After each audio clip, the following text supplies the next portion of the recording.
know the flyer did say 7 o'clock. So I wasn't Yeah. crazy.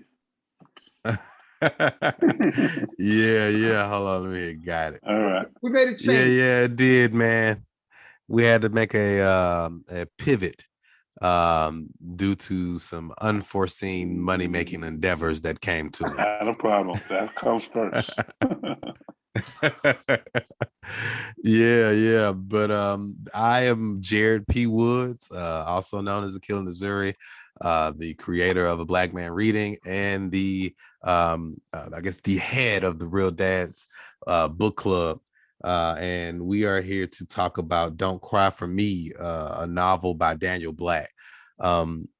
Just some initial thoughts from the people who read it, but I'll give a brief little synopsis too before we kind of get into it. So the synopsis is as Jacob lies dying, Jacob is the father, he begins to write a letter to his only son, Isaac.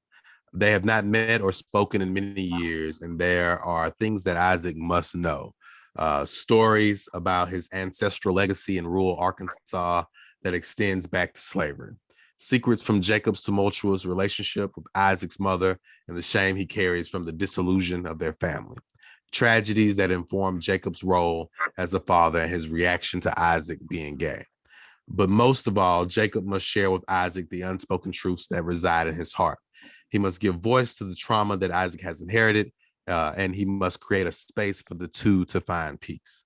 With piercing insight and profound empathy, acclaimed author Daniel Black illuminates the lived experiences of Black fathers and queer sons, offering an authentic and ultimately hopeful portrait of reckoning and reconciliation.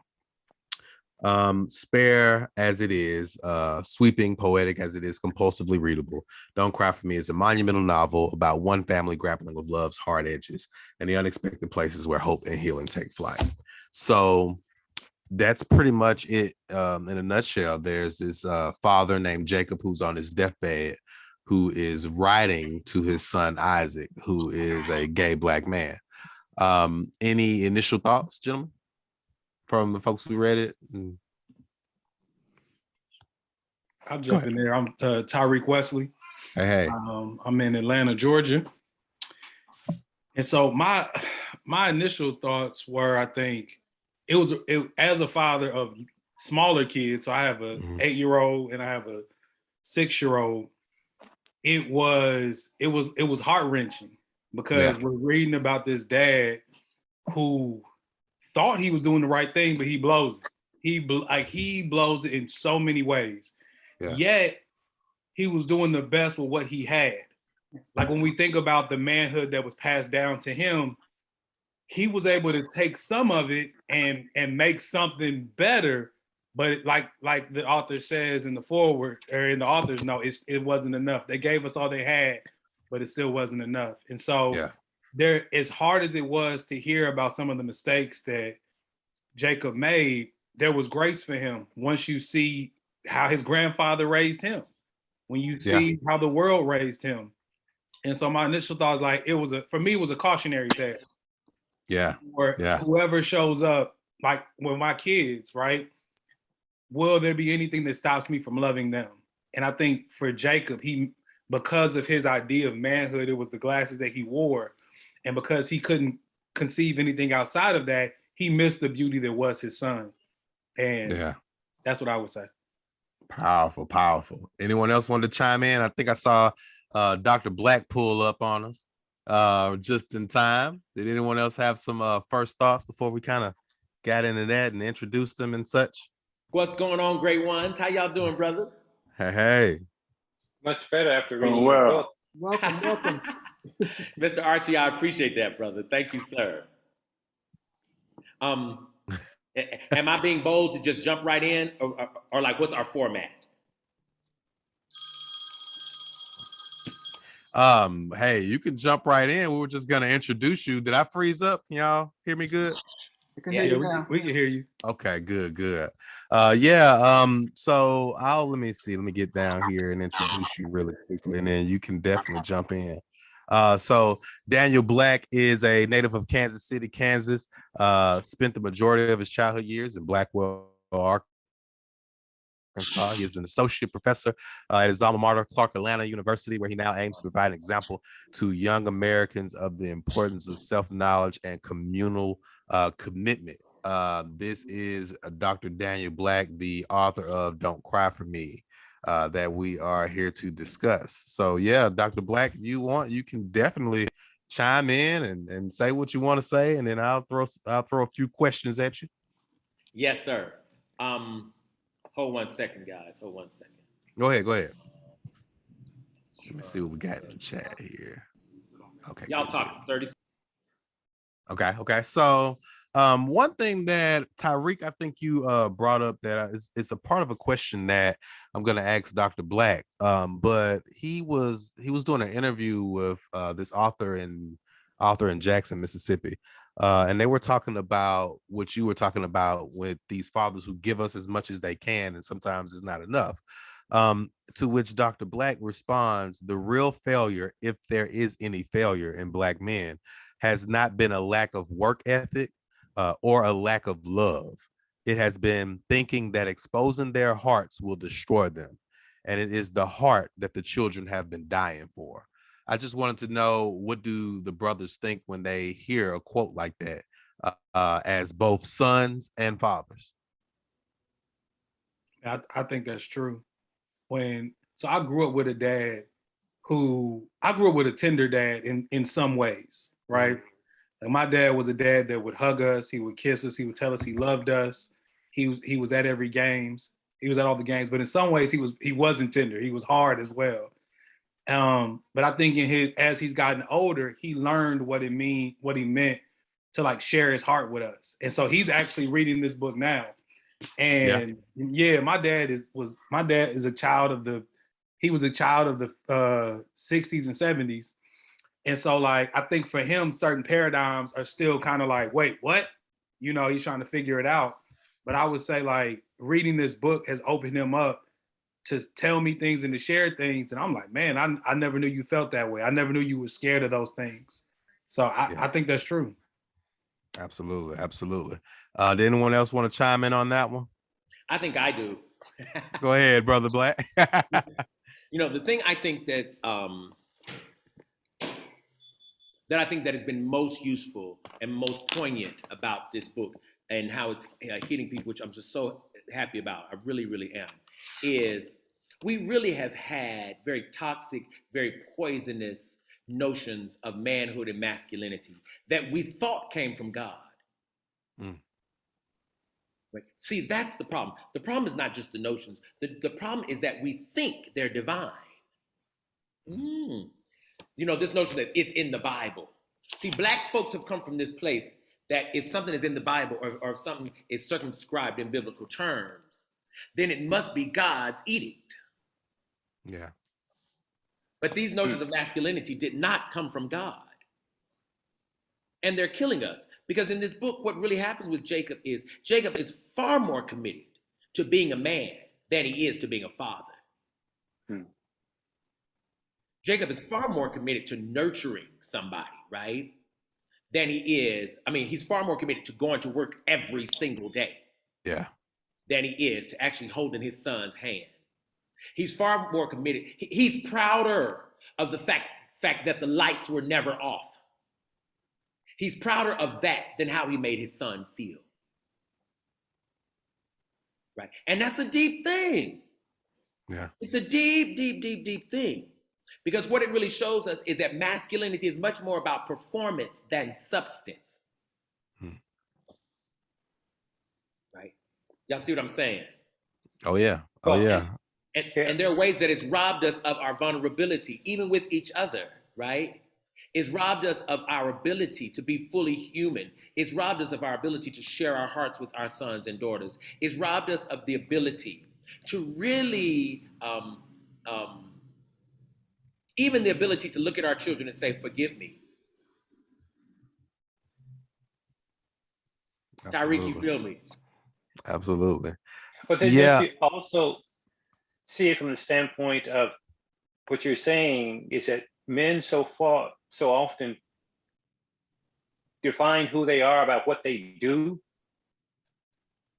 not who they are. Yes. And Yeah. one of the things that I felt in the book is the inability of us to tap into the quality that women have, because his wife constantly tried to tell him That's that, right. just tell your son you love him. That's right. That's right. That's right. That's right. But we couldn't do it. We couldn't. We have been unable to do it because we fear the contents of our heart as men. We fear it.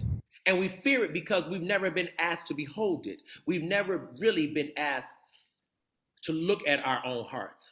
We've never really been asked to share our hearts. We've been asked to hide it. We've been asked to, in many ways, step over it. Right? We've been asked in every way. We've been asked to be robots, to be robotic in terms of our emotive selves. Right? Yeah. And we do it in so many, many, many ways. We do it in so many ways. From telling a little boy, hey, stop all that crying. Right? We do it in that kind of way. From cutting a little boy's hair. Ooh, God, help me tonight. See, when you cut a little boy's hair, what we're really saying, Derek, right? What we're really saying is, I don't want you to do any performance. We don't know that's what we're saying, but that's what we're really saying. When we don't give a boy earrings, see, when we give a girl earrings, we give a girl makeup, we give a girl hair barrettes, we're asking a girl to perform her identity. We don't want that in a boy. We don't want that. We want your strength to be what you do, right? Not who you are. The problem, of course, is when these two get together, they have hell trying to create a relationship, trying to create peace. Because they are as foreign to each other as Earth is from Saturn. You know? And the other thing, I'm sorry, go ahead. Yeah, Dr. Mike, a question for you. How much of you think of the Black emasculation can we separate from the way slavery emasculated us, particularly as far as families were concerned? I don't think we can separate it at all, Archie. I don't think we can separate it at all. I think we have to really understand that, in fact, the aim of slavery was to make sure the Black male was absolutely discommunicated familially. In other words, the whole aim of slavery was to take the man out of the family. That's why when you got on the plantation, many of your children were not sired by us. We were not the providers of our wives and children anymore. They did not live in the houses we built. They did not eat the food we provided. In other words, for all practical purposes, the Black male was made irrelevant in terms of the familial structure, right? This was the reason why even in, oh God, I don't know why I'm getting wound up, even like during 70s, right, in terms of welfare, y'all of course heard this truth, and it was true, that if they found a woman with a man, they would cut off welfare. But that's because another man was already providing for her. That man was called the government. And what the government was saying is, if you got a man already, you don't need me. Yeah. Right? And what America has preferred is for the man to be displaced, for the man to be dismissed, for the Black male to be dismembered. And so we don't really have this long tradition of Black men being that central nurturing figure in totality. There have been many great men who've done it, absolutely. But in general, right, we have men who have been steady and consistent. But in order to be the kind of men that children dream of, we as men will have to dismantle what we mean by manhood. Because we can't even be physical with each other. Yeah. What role then? Because another thing that I didn't get to ask you when I had you on Books of Pop Culture, that I'm so glad I got you back again for. What role then do you think reading has in that breaking down? Because we know in the book, you know, Isaac and Jacob and Jacob's wife, they all have this relationship with reading in the center of it. And at the initial part of it, Jacob did not want his wife reading, right? Because it was supposedly feeding filling her head up with certain notions. Right, And then right. he starts reading, and then Right. he starts to to change and to understand. So what role would you say reading has in that for us as actual, Black men and Black fathers? And also, what role is it playing in the book? I think not only is reading important, I think reading is absolutely fundamental to what it means to be an evolved spirit. And I think there are far too many Black men who do not read. But see, the point of reading is not just to call the words on the page. The point of reading is actually to use the imagination as expansive space wherein a man reconfigures himself and begins to understand himself and allows himself to dream himself bigger than what he is. See, if you can dream, then you can stretch reality. If you can dream, you can make the fantasy come true. But in order to dream, you have to enter imaginative space. And the point of reading is to show you how the imagination works and to invite a person into the imagination. So we see that there are some things bigger than you. There are some things greater than you. There are some experiences bigger than you. There may be another way of doing a thing other than what you have imagined. Right. Yeah. And sometimes what reading shows you is you think you're really, really right about something and you're not. Yeah.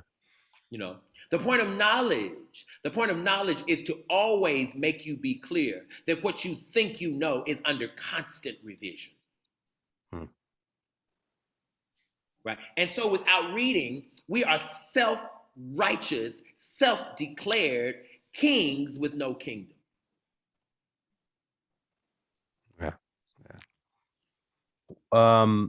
So speaking of like kings with no kingdom, one of the things that I think was important in the text too was a home, right? And that's something that I have like a big thing with, and some of the brothers here I know have traveled various places throughout the South. Most of these gentlemen are from what do they call it? They're Yankees, they're from New York, they're up there, right? And because of that, they all still also have roots down here. And so home is of the utmost importance to the men in the story. And I want you to speak to the importance of home for the male characters. The grandfather passes in the field, like literally dies working in the field. And like Reggie, like my friend Reggie said, he gets his surgery at home. Esau asks Jacob to take him home once he falls ill. And Jacob goes home multiple times and requests to be buried there as well. Why does home have such a hold on the brothers, and what does home mean to men in general? Yes, and Akila, you have to forgive me because I'm easily excitable. Yeah, I wind up quite quickly. Yes, right? Sir. So I just want to say this, Derek. Right? I just want to say this out front because I feel it coming. Mm-hmm. And when I get there, it's quite unavoidable, right? But I say that to say this is real conversation. Be real. Real conversation. See, the reason home is important is because land is the way in which historically African men defined the self. The self and the soil went together. Historically, a man's self was in the soil, because the soil contains the sweat and the toil of his labor. Right? See, what Black men have always taken refuge in is their work. But the soil holds the evidence of that labor. Right? And so the soil holds memory. Right? And so the reason Jacob goes home is because when he gets home, his identity welcomes him. He knows the land. It knows him. He knows the soil. He knows what that soil feels like. His hands have been in that soil. He knows how to ask that soil for blooming and that soil produce fruit for him.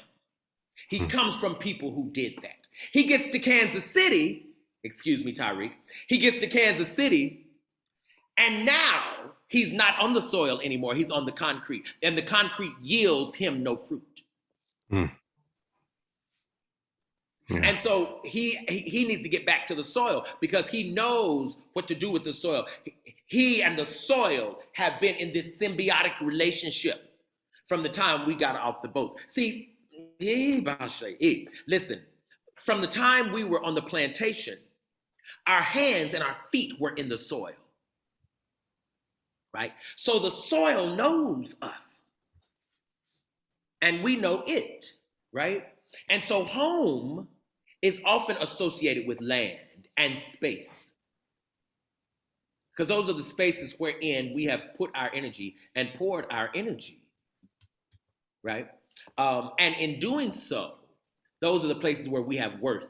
And you know, and anybody who's 40 or 50 years old, or we have fathers, even if you're in the North, they probably they came from the South and they talk about the land.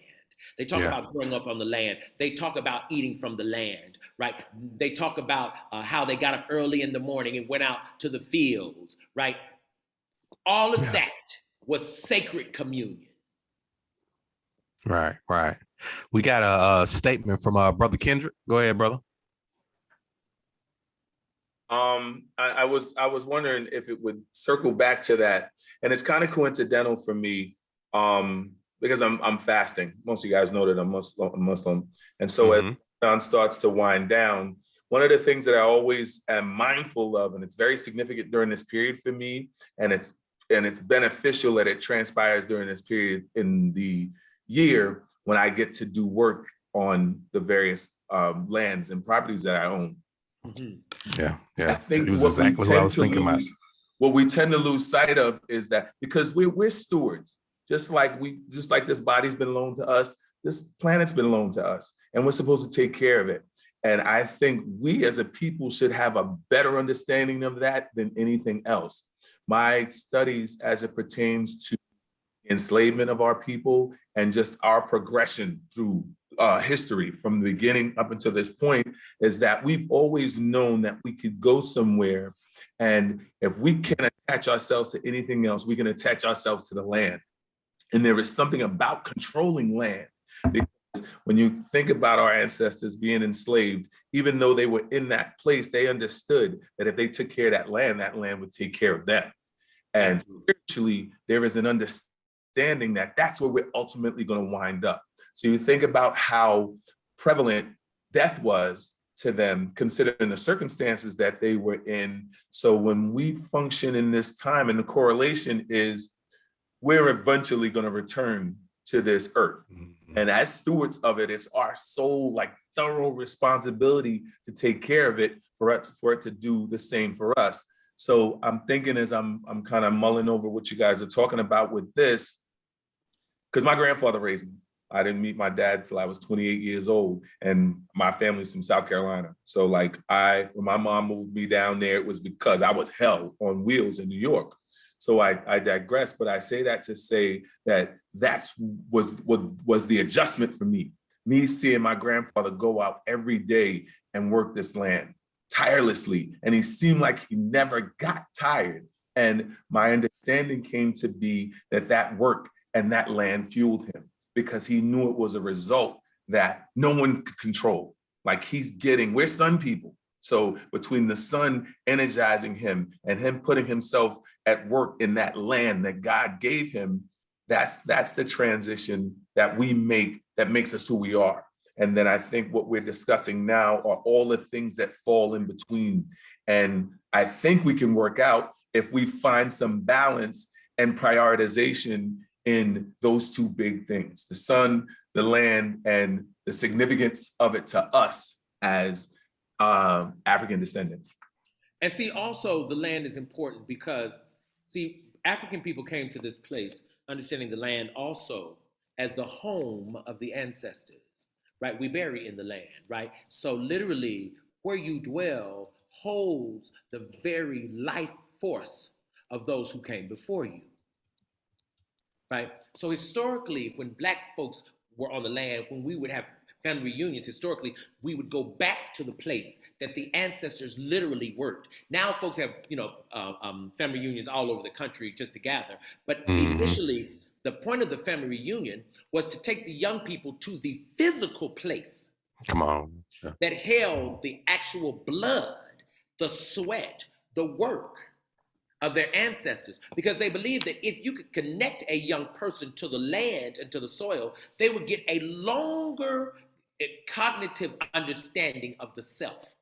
And they would understand that they have a power that's greater than just their lived years, right? And then there are stories. Then there are stories that are associated with the land, right? And so I think this book is very, very much about the land. I think also, ironically, that this book is about a man who births a son he doesn't want. It's about what it means to have a dream of a son and not get your dream fulfilled. But the irony of all ironies is this is the son who will save him. Mm-hmm. Because see, not until the end of the book does Jacob come to realize that, of course, what Jacob forgot is that Isaac has the gift of talking to ancestors. Yes, yeah. Right? Remember when he was in the cemetery, Mm-hmm. when his father took him home. The irony is that now his father is now ancestral. And if his father is to be healed, it will be because his son, with this gift, walks into the spirit and heals him. So ironically, Jacob birthed his savior. Yes, I can't wait to. So first of all, Dr. Black, definitely let me know when we get close to time, because I know you said you had 30, and we too get wound up and get excited. So let us know. I'm gonna change computers in a minute because my computer, I have another computer right here. That's why my name is down there. I'm gonna just switch computers in a second. Okay. Keep going. Brother Archie, Archie has a question that says, what about, and Archie, correct me if I read anything wrong or whatever, but what about the refusal to acknowledge we are not alone, like with Charlie Jr. and his dad, as it relates to Isaac and Jacob? Yes. Did I get that correct, Archie? You did. Yes. And, the sad thing about the Charlie Jr. story is that was absolutely the invitation for Jacob to say, hey, brother, I'm in the same boat with you, man. I too have a son, right? And I'm not sure who he is in terms of his identity. Man, we're in the same, that was his opportunity, right? That was his moment. And Jacob missed it. But Jacob missed so many moments. But so many black men miss so many moments, right? Because these moments of vulnerability scare us so bad that we skip them, we step over them, And the other thing is, the more I read this book, and I keep reading this book over and over and over, one of the things I think that Daniel Black is doing here that I think is really potentially really transformative, right? Mm-hmm. Is that I think, let me have it. Okay, I'm gonna switch my computer now. Okay. Let me see here. Okay, I'm gonna turn, okay, this one's gonna die. All right, let's see. Wait a minute,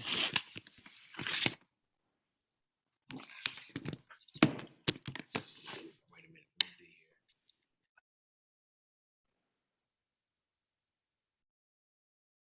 Okay, here we go. Yeah, I got another question that I saved. I make like 20 to 25 questions. And I saved some that I didn't get to ask them about because the book is it's super powerful. I've been suggesting it to a lot of different folks. Just because there's so many questions and so much that's available. And I don't know if I mentioned this, we got a lot of brothers on here now that he's working on the response, right? And so in thinking about Isaac talking possibly across the veil, right? Back to his father. I'm super excited. That's a portion of what I'm working on in my novel. Is like this ability to kind of speak across actually being in men, and there's so many books that talk about us losing that ability because we aren't vulnerable and aren't tapped into that other essence of us as well. So I'm excited. I'm super excited. Look like we got 4 questions waiting. I think Kendrick's been there, but you got Derek, Turley, and Hollis. Okay. Well, yeah, we're gonna definitely prioritize the brothers. Yeah, I got an ancestor question. Oh, let me see. He might be. Okay, there we go. Can There we y'all go. hear me? We back, brother. Okay. So Derek, you got it? You ready? Dr. Black, in I think writing you the still- book, Okay. what was the takeaway in terms, what did you want the takeaway to be for men as they're reading the book, but also what did you want the takeaway to be for women as well? Mm. That very often women participate in toxic masculinity too. By what they ask of men, right? In fact, I call it a toxic femininity. Because there are things women ask of men that are absolutely problematic. Like what kind of car you got? That is a toxic question when you're dating a brother. I absolutely think. Or looking for the most expensive ring when it's time to get married. All of those are toxic behaviors. Right. And I think those participate in constructions of masculinity that end up destroying all of us. Because there are brothers who go into debt trying to get a ring so that a woman is happy about it. You're already in the hole, brother. Yeah. You know. Yeah. But what did I want to be one of the takeaways? One of the takeaways I wanted from this book is that for men to get is that the Savior doesn't look like you. Yeah. God doesn't only look like you. There's something real divine that looks nothing like you. You know, so that we could then have sons who are unlike us, but we can still see them as God. Because without that, we keep trying to remake ourselves.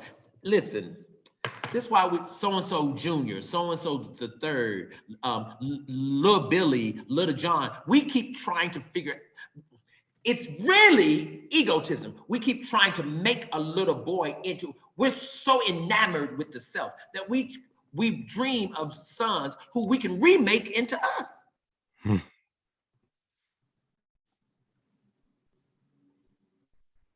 Listen, ooh, I'm trying my best. That's heavy. Tyreek. Now I wanted to jump in. As much growth as Jacob did in this book, he wasn't able to face his son. He wasn't able to go all the way to Chicago.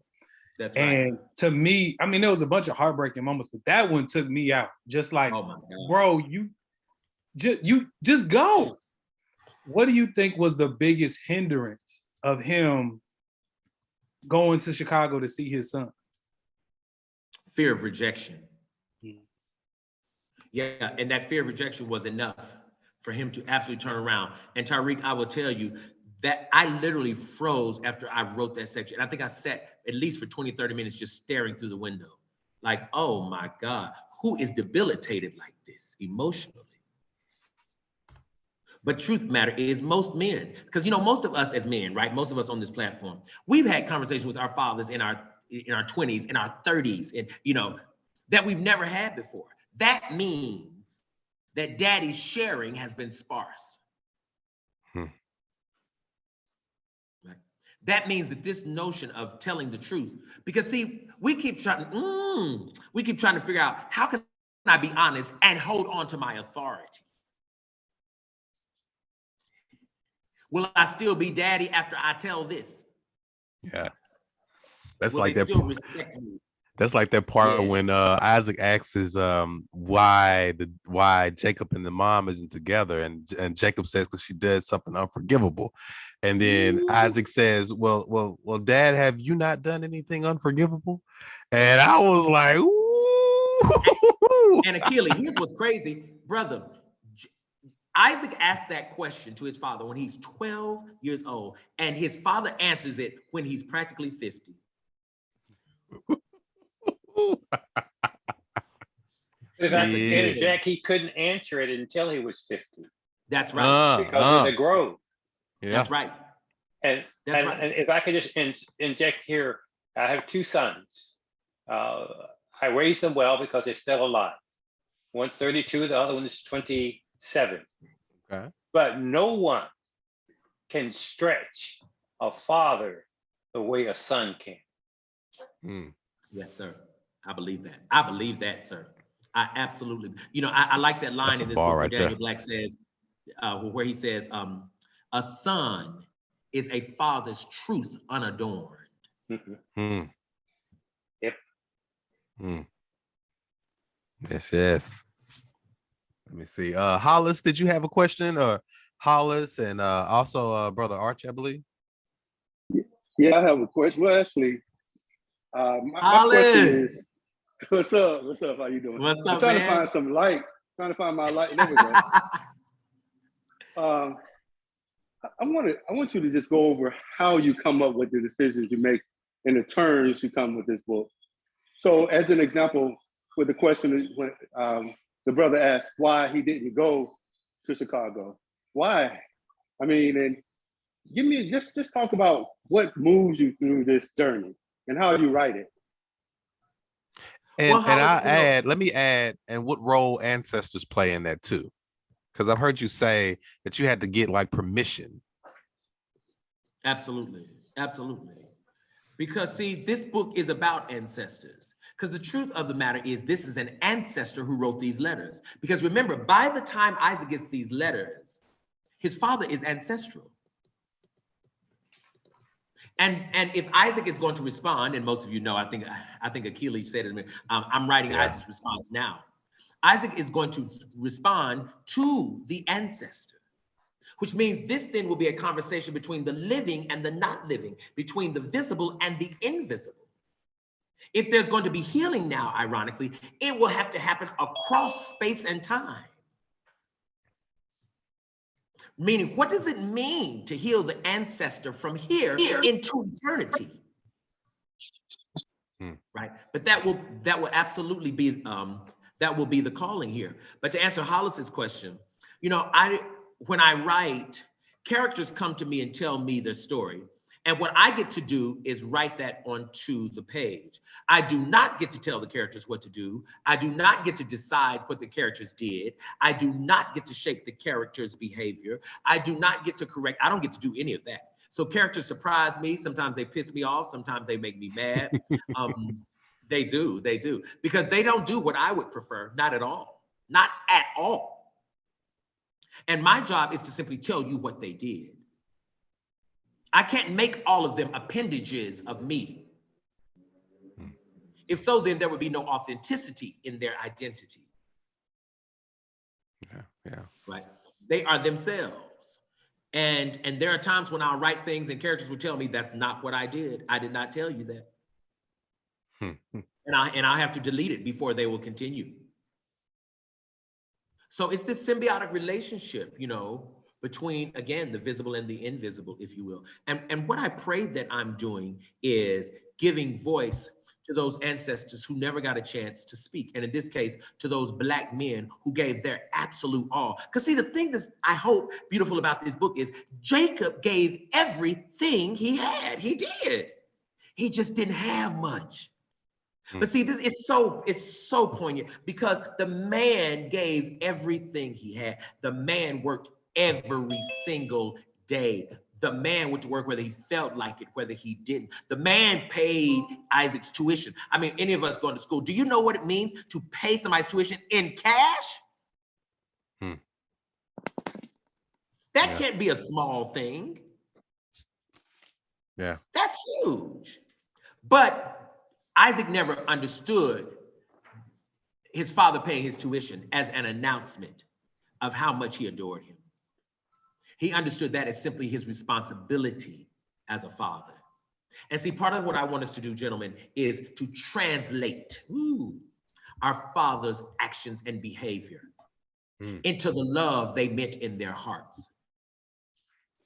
So we understand the capacity that they came to the table dreaming of and setting us up and hoping that we would become the greatest things that ever walked this planet. We didn't interpret them like that, but I'm hoping through this book that we will. What does it mean for a man to say, the lights were never off. Do you know that's a man saying, I literally busted my ass because I wouldn't dare let somebody say my child didn't have light.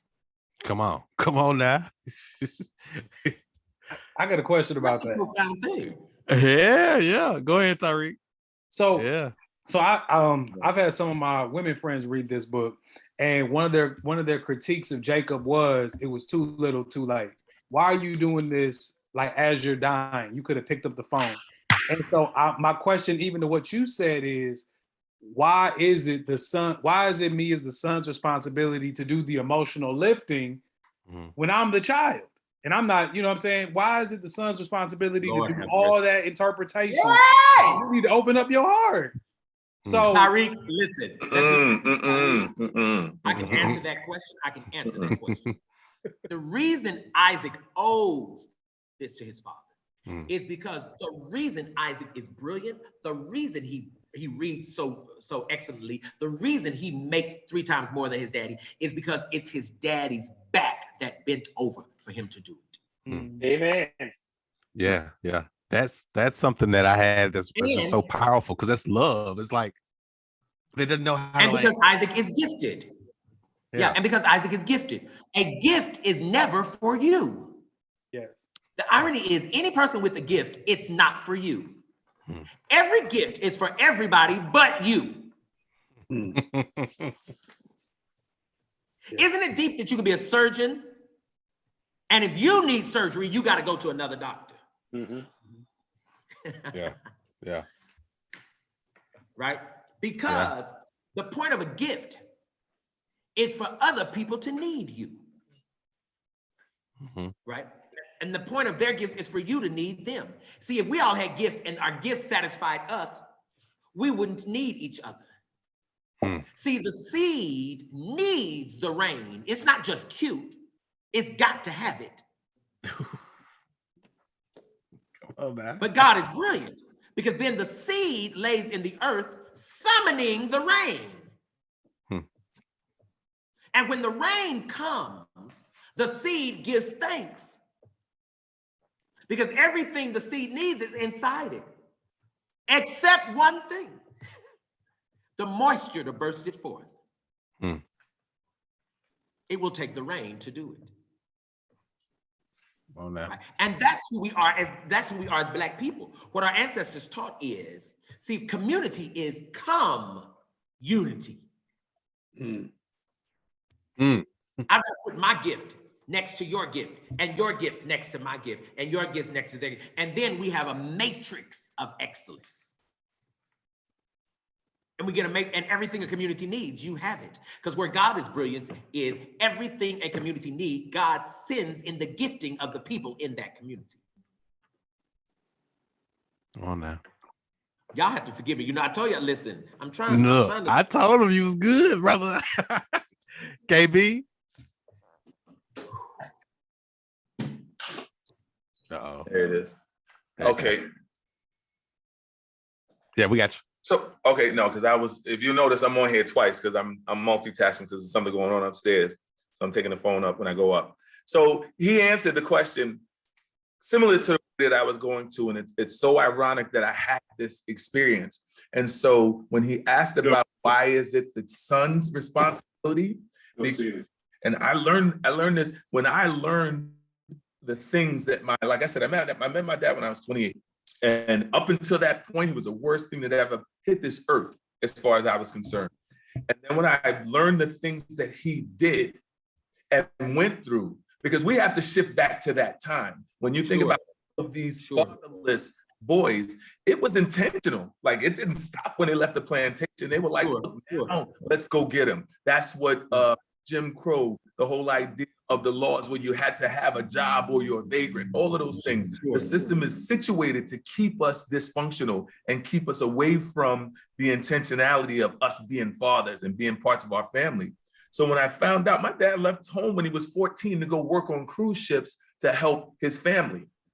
Okay, that was just, now he didn't make me at 14, but these are the things that he was experiencing that led up to him ultimately winding up in New York, meeting my mom, when at the same time he was dating my sister's mom. And my sister and I are about 8 years apart, me being the elder. And so one of the things I realized that he felt, but didn't have to articulate, he felt the best thing he could do was leave my mom alone because he wasn't going to do the right thing. So as much as I'm thinking— But you know what, Kendrick? I didn't hear you, brother. You know what, Kendrick, is so profound about what you're saying? It can be the hardest thing in the world to swallow. But I'm gonna tell you something that's in my spirit as you're talking, right? Mm-hmm.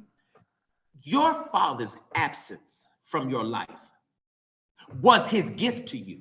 Bam. There you go. Exactly. Because there were so many decisions that I made based on what I didn't know, but they were better. And what's true is, if he had been present, he would have subtracted from your excellence. Bam. Come on now. Over. And so to fast forward and encapsulate this, when I did meet him, I still had a little bit, and this is what therapy helps. I still had a little bit of like, I need something. What you got for me? Sure. I didn't need money. I didn't need, but I needed him to do something that made me feel like something to make up for him leaving. And because Kendrick, what did you get from him? I'm sorry? What did you get from him? I got the fact that I realized how much it took for him just to put himself in my presence. Because even though— No, I'm asking a different question. Go ahead. I'm asking, like, when you look at your life, right? When you look at your spirit, your person, what characteristic or what strength do you have that came from your father? Oh, I can swim like a shark, and nobody in my family can. And it had to have come from him, because I saw pictures of him swimming at a pool one time when my mom went to Antigua to visit him, and she took me. But aside from that, it's just the like, and when I learned who he was in his family, as far as like, he's that go-to, he's that person. He may not have taught me that, but I had to inherit that from him. As much as my grandfather was that, but he was that version in an intact family, because my grandfather took care of his entire family, his 9 kids, the first of 6 were girls. Like, he was there and present for that example. But I found out that my dad was all of those things away from me. And so— When the grandfather who raised you, is that your father's father?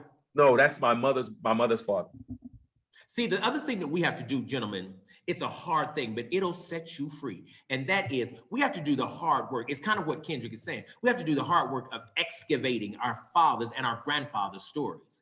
Because see, when you understand, in many instances, the absolute hell, listen, I promise you, we cannot literally imagine the price that they paid for being Black men in the 20s, the 30s, the 40s. Like, we have really honestly no idea of the price they paid. We really, I'm not talking about the history in general. I'm talking about, we have no idea the price of a Black man in the 1950s. They were called boy on the job every day. They were, listen, we have no idea of that price. And yet we go to those same men, right? Asking for emotional capacities that there's no way in hell they could have. Exactly. Asking for something else that they weren't able to garner. And if we're asking for it, it's because we have it. So what would it cost to give it to them? What would it cost for us to be that for them? Because the reality is that if we just look at it historically, they endured a whole lot, not to benefit themselves, but us. Because had they like, and he just said something that I thought about to me. I remember when I first went to South Carolina, and I went to this like local store not too far from where my grandfather farmed at. And a little boy about my size called my grandfather a boy. Now, I just moved to South Carolina from New York. I'm about to whoop this little white boy's ass, because that man is God to me. You know who stopped me? My grandfather. Absolutely. He was like, it's not that serious. And he knew the price I'd pay for that. And he saved me from myself. And in hindsight, I look back at it, it didn't take anything from him, because that boy didn't matter to him. He walked out of that store, he was still iconic. And he went back to life. And he was teaching you character. Yeah. Because see, and all of those things, I wouldn't have been with my grandfather had my father not made the choices he made. So what I got from my grandfather, I got for the world. I got for the community. My father's part of the community. So I have to have that for him because he doesn't. What And y'all too, it's a little heavy, but also you all, the reason some of us as sons have to save our fathers is because in the larger spiritual scheme of things, some of us were our father's father in the world before this one. Ooh. See, remember, we're just in this dispensation now. This is one realm. But some of us, we birthed our fathers in the realm before this one. And we were so excellent that our fathers in this realm decided to birth us again. Yeah, I think one of the things Kindred is also saying, we have no idea of how we have been protected. That's right. Exactly. That's right. No idea. Shielded. I mean, in ways that we'll never be able to fathom. And what you just said resounds with me just simply because I don't know. I have yet, and the next time I talk to him, I'm going to ask him. I don't know what my dad's relationship was with his dad, but so ironically, based on what you just said, my dad named me after his dad. So I'm wondering what his perspective. You should find out why. Yeah, like there had to be something, because everything that I mentioned, I always ask them what their name means, because even if it's not anything biblical, that name meant something to their parents when they named them that. So there's some effect that my dad's dad had on him that he saw fit to give me that name. And I never knew that until I went back to Antigua for my grandmother's funeral and saw my name on a headstone. Because I didn't know him. So it's not like he was there for me to be like, yeah, I named you after my dad. Right. Is that Dr. Carl?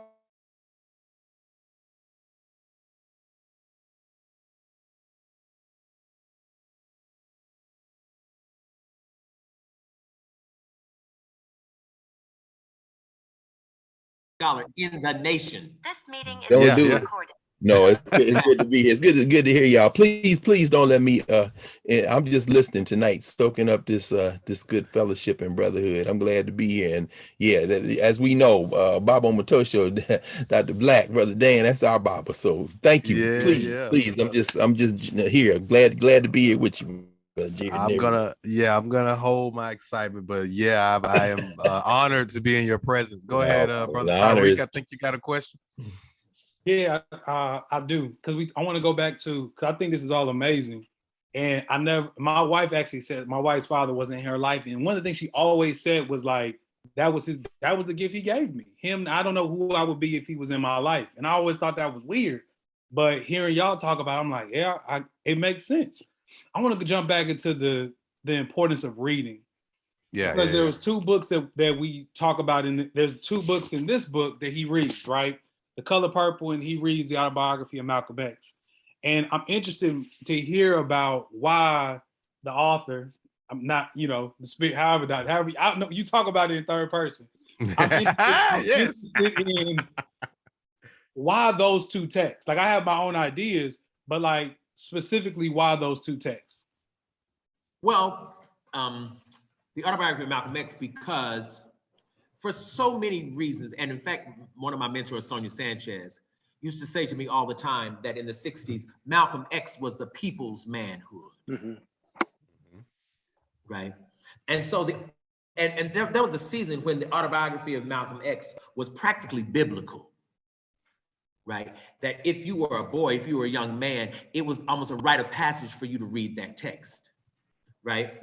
And so because that text was so central in terms of our understanding of, and in some ways good, in some ways flawed, but our understanding of what we wanted culturally and collectively in terms of a collective, a public masculinity, right? And then The Color Purple, because of the unbelievable cost that we have made people pay sometimes for that exact same masculinity. Right? One of the things I think the author does is to juxtapose in some ways, right? These two texts in ways that demonstrate that the very thing we thought we wanted and the thing that we were lauding and the thing we were celebrating was also the thing that was destroying us. But see, Tariq, without reading, one does not do much juxtaposing. Without reading, people understand events and ideas as individual things. Right? instead of being able to put them together and to understand the collective nature of variables. You know, as I teach my students, analysis is really the ability to put together variables and to see what new picture the collective existence of those variables yields. Analysis is not simply telling me the variables. It's the ability to see what new picture gets created when you put these variables together, you know. And so I think reading these texts is so incredibly important, because what Jacob realizes is there's a whole world that he knew nothing about whatsoever. And when he reads The Color Purple, he says, oh shit, is that me? Like, yeah. what? But the irony is that those same traits, people, not a person, people, a culture told him that's who he was supposed to be. But see, without the ability to analyze, what people do is follow. People walk and follow. I need that in my notes. Dr. Babakar, you can jump in and help me out here if you want. I'm taking notes too, Bob. I'm looking down. You see, I got my notes. No, please teach. What people do is follow. Come on now. Yes. Do is follow. And following is a good thing. But see, you cannot follow well without reading, because the follow well means that you also help the leaders stay excellent. Follow well does not mean you just roll because you just in the number. Mm-hmm. Follow well is accountability. The ability to say, this is my role, that's yours, but brother, there are ways that what you're doing is not healthy. But see, also what I want us to do as Black men is the ability to critique each other, the ability to correct each other, and still see the halo over each other's head. Yeah. Is that possible? I want us to get away from thinking that critique means you're not divine. Dr. Black, could you comment on the importance of sexual identity that you presented in the book? Because that's a thread that was throughout. Yes. The irony here is that Isaac's sexual identity, right? Isaac's sexual identity is really, in some ways, it is critical only because Jacob has no idea that a person can be a man and have that identity. See, Jacob's problem is that he thinks masculinity means heteronormativity. Right? The notion that a person can be man and can embrace manhood without embracing heteronormativity, that's what messes him up. Yeah. But see, part of our problem here is that we come from here, not our inheritance Africa, but here we encountered a tradition, even a religious tradition, that taught us to think of and to follow a man as savior, right? This entity called Jesus, this entity called Christ. And they so over masculinized him. They made him so masculine that people could follow him easily. See, in other words, part of Easter is a celebration of the fact that Jesus could take an ass whipping and still rise. Right? It's really a patriarchal notion. Black people saying, they whipped him all night long, as if that's some kind of achievement, right? That his body could take this kind of pain and he still stay on the cross. That's why we praise Jesus. Because Jesus is so, and the reason we have to do that with Jesus is because he's single. Yeah. Let me leave that alone. You know, listen. Hey. So Dr. Black, question to you. how does that relate to slavery then, if and oppression? So if Jesus was able to withstand that, is that a glance at slavery and the beatings that so many of our brothers and sisters had to endure? I think so. I think so. I think so. There are ways that we believe that the beating of Jesus was actually a divine act. My problem, though, right? And Dr. Carr, you might have my back here. My problem is, if we can see Jesus as divine because they beat him, how in the hell did you miss Nat Turner? See, why in the world couldn't Denmark Vesey be the savior? Because they beat him too. If the beating of a man makes him the savior, we have so many black saviors.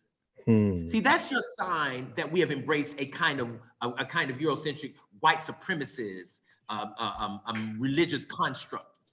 Because the beating of this white man is a different kind of beating. Exactly. Yes. Which I think is absolutely the problem. I don't really want to go there, but the man that they made white. Yes, my thoughts exactly. They control the books. Yeah. See, where I'm really going to go is the truth of the matter is we didn't even need it. We didn't need Jesus at all. But you know, but okay, I'll leave that. You know. Let me see here. Let's see. I had something else in here. I know what else. Okay, so this is like a combination question here. How does not fearing death play a role with the connection / communication to the ancestors? And I'll add to that, what is it about the communion that Isaac has with the ancestors and the communion that Jacob has with death that allows them to not fear that? Well, one of the things that happens in this book, of course, this man is talking with death as he's writing his text. Yeah. Right. Death is a character in this book because he's on his deathbed, right?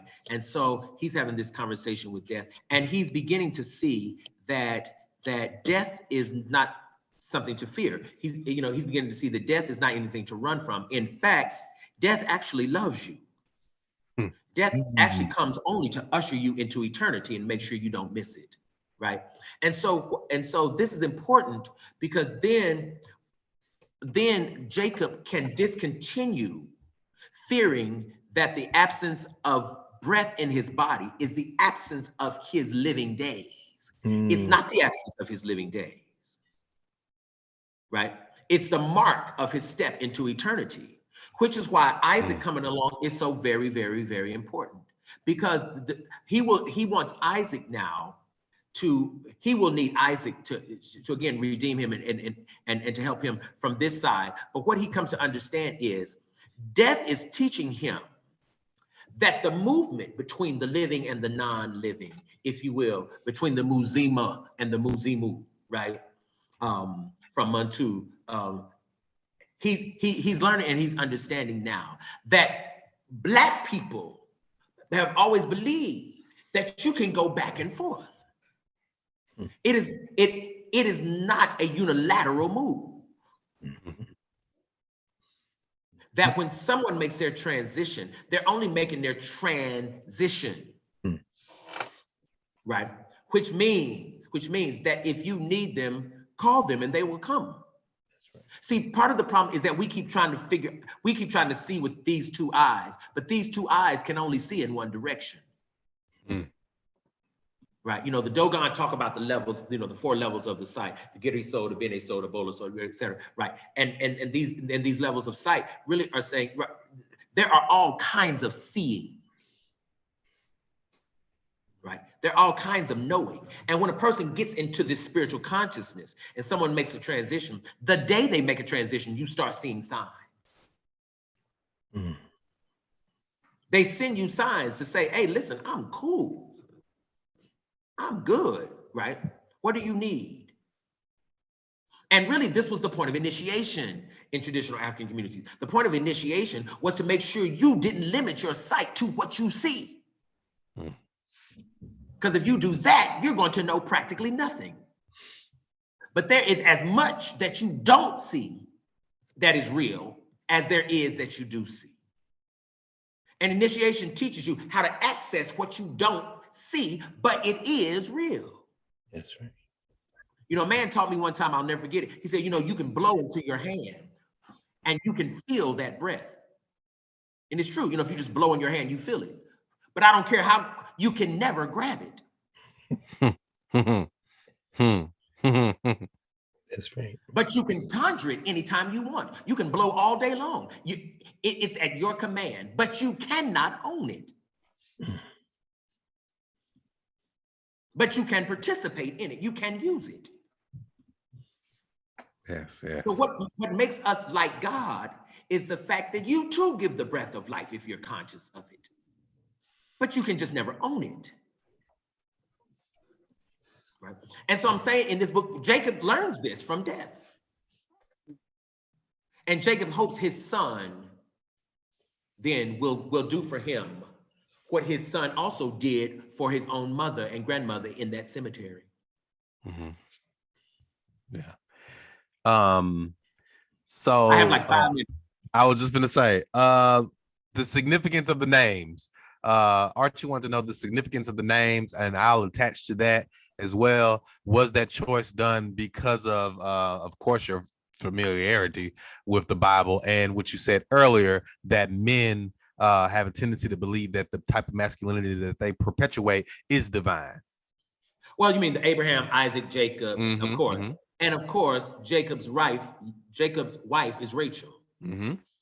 Right. So if you know the Abraham, Isaac, Jacob story biblically, right, then you would understand all this, right? But also, it's about sacrifice. Remember, Abraham was supposed to sacrifice his son, right? And he got to the place where he was willing to do it, and God stopped him, right? So it's really like, how far will a man go, right? How far will a man go to really, really sacrifice for and take care of his son, right? And what will he achieve? What will he give up? What will a man at the end of his life be proud of? And what I was really trying to show, Isaac is brilliant. Isaac is brilliant. Isaac is a 3.9 from Lincoln University. Isaac reads. Isaac plays the piano. Remember that night Jacob comes to the house and Isaac is playing, and Jacob just freezes and Isaac heals him, right? The great irony is that everything Jacob needs, Isaac has it. Right? But the problem is, he doesn't come in the form Isaac prefers, which means, quite frankly, if we're not careful, you can miss the Savior easily. Yeah. I have one other question. In a society where Black men are constantly under attack, or we constantly have to show strength, how do you recommend that they balance that also aspect of having to be vulnerable? See, I think we need to move away from the notion of having to be vulnerable and include vulnerability as simply part of how we live. Right? I think we need to conclude, and I think we should, hear me, brother, we should practice with each other. The reason why I asked that question, because sometimes in the society where we live, we know certain aspects, vulnerability is looked upon as a weakness in terms of, and the reason why I'm saying this is because when we are dealing with certain spaces, we have to show strength, and we can't show a sign of vulnerability because of how that might be perceived. But see, I'm going to say that vulnerability is strength. Is strength. I knew it was coming. Yep, I knew it. Yeah. But I agree with you 100%. But I am going to say this. The other thing, Derek, is we have to move away from being slaves to society and being shapers of it. So that I want us to move away from what society won't allow to me saying what I'm too afraid to do.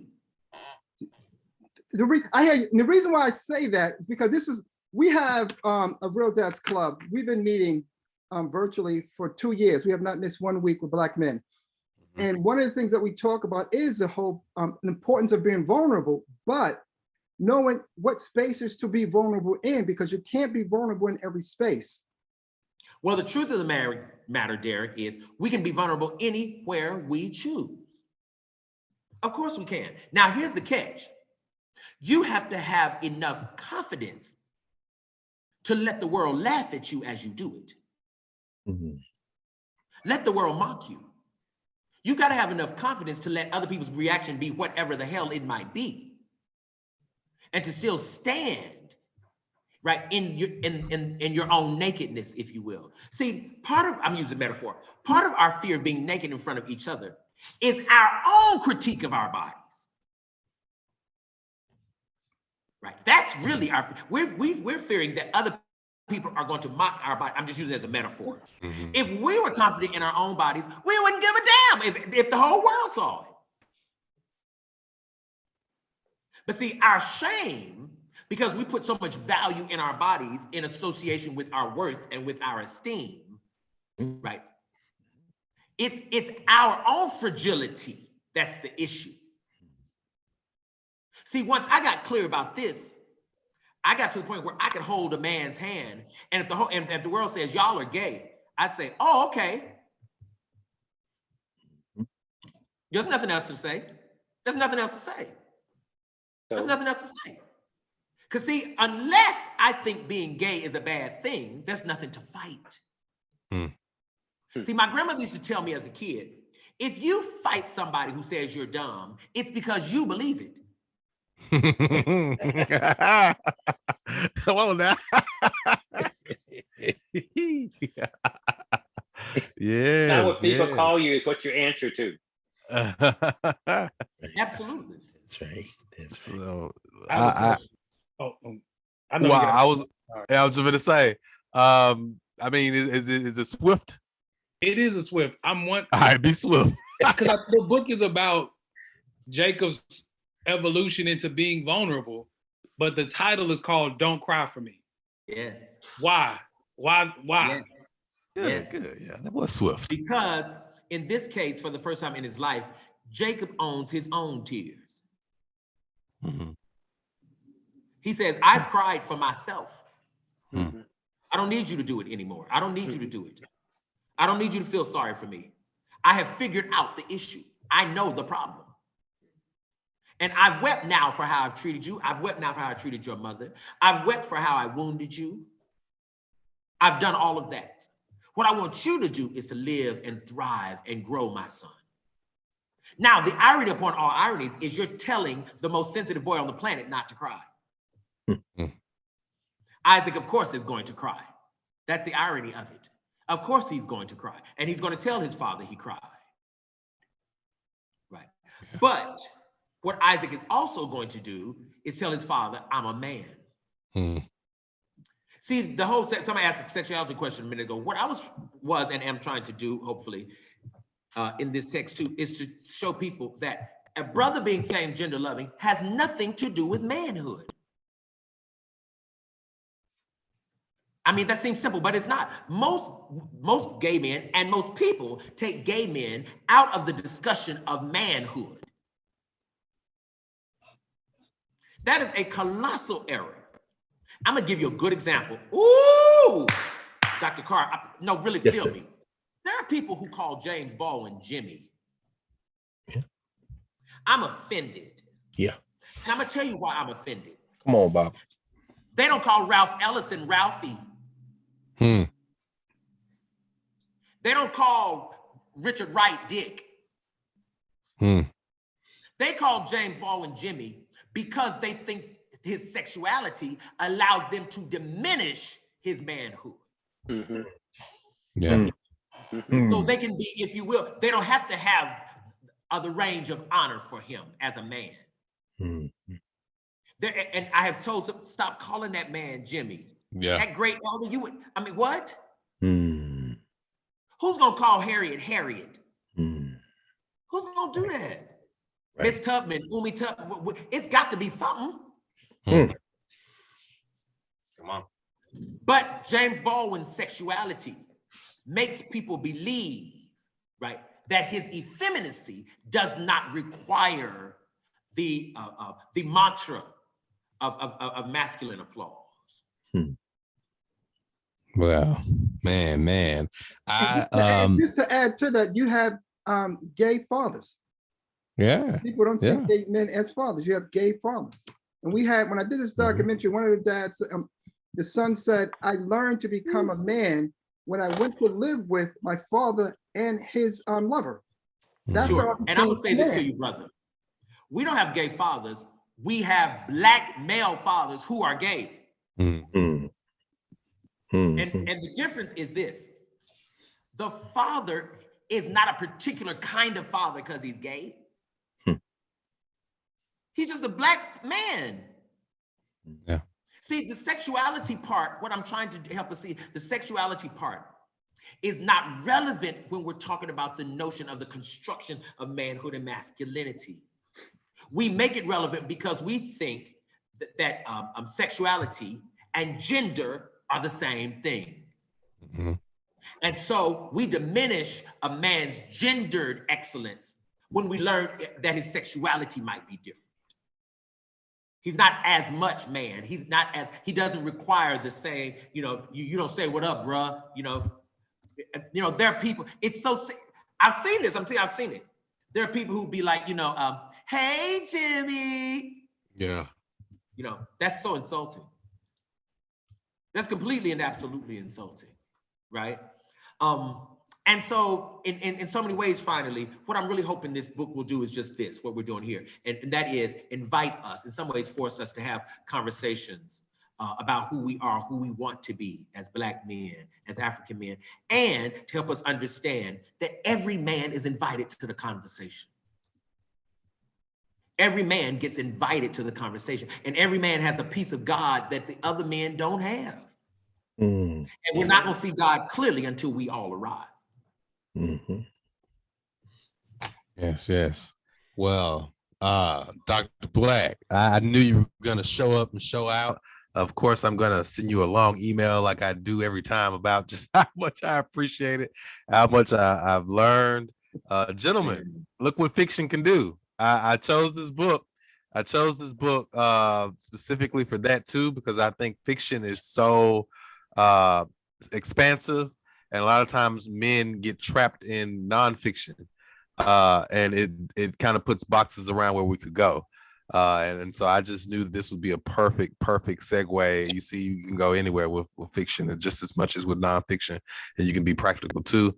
Dr. Carr, you are an inspiration. I turned on your YouTube, I think in like 2017, and I saw you in that room with those books, and I said I want a room like that, and here I am with You a got it, Black man man. reading. And this you got it, bro. I see you got some everything. You got Carson Whitehead, that new Caitlin Greenidge. Yes. You got hit me to that new Soyinka, man. I see Margaret Walker back there too, though, man. You got you walking the talk, man. Listen, I am in Mississippi, and I am trying to write. I am trying to write fiction in your footsteps, Dr. Black.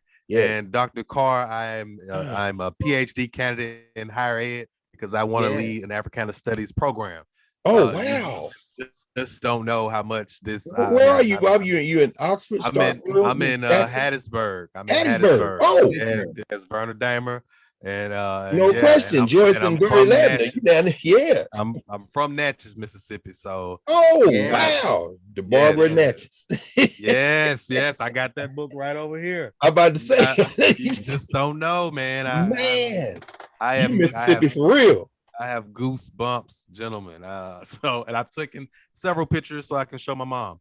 So thank y'all for everything. Thank you for this book, for showing up. Thank you, Real Dads.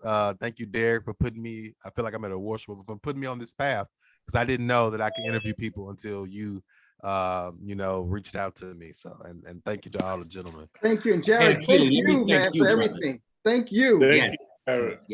A black man reading. We are behind you 100%. Hey man, yes. I'm gonna watch this smithereens. You're such a beautiful brother, and you're such a fantastic brother. And I just want to appreciate you for what you do and your dream in this space. This imaginative place that you have created into, if you will, your womb, where you are creating and birthing ideas. It's a fantastic thing, brother. We appreciate that. Thank you, man. Oh my goodness.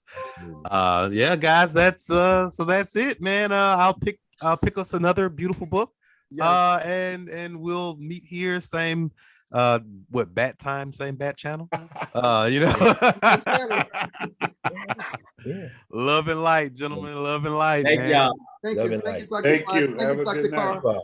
Y'all, my Thank pleasure. you, everybody. Put my email in the chat, so y'all. make sure Yes, hit yes. me up. Yeah. Yes, yes. Thank you. See y'all, Baba. See you later, brother Jerry.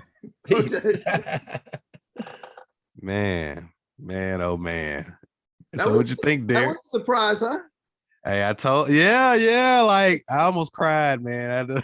Like I used to watch Dr. Carr's stuff. I mean, you know, like I said, seeing his room, Yeah. I was like, yo, I could have a room. Like I do that, you know. And again, with what Dr. Black did with that book, that's kind of what I'm trying to do with mine. And this man, when I saw him pop up, I was like, Jared, how far along are you with your studies? I'm in dissertation. I'm in you are. dissertation now. I passed comps like a year or two ago, and Okay, good. What's your topic?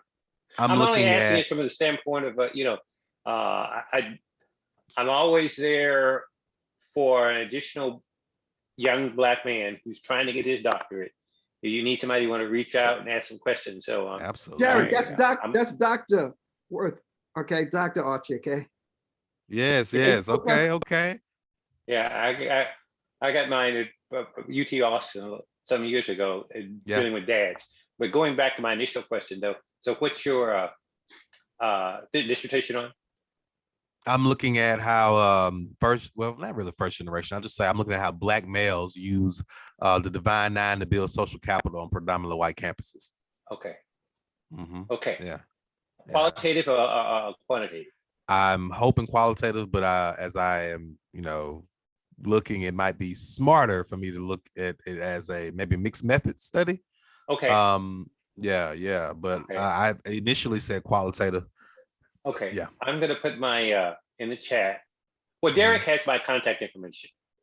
Okay, but I'll put my email in there. And so if you just want to bounce some ideas off of someone, I'd be more than happy to do that. Mine was mixed methods. And it seems like something that, I might have a few people that, kind of help you along there.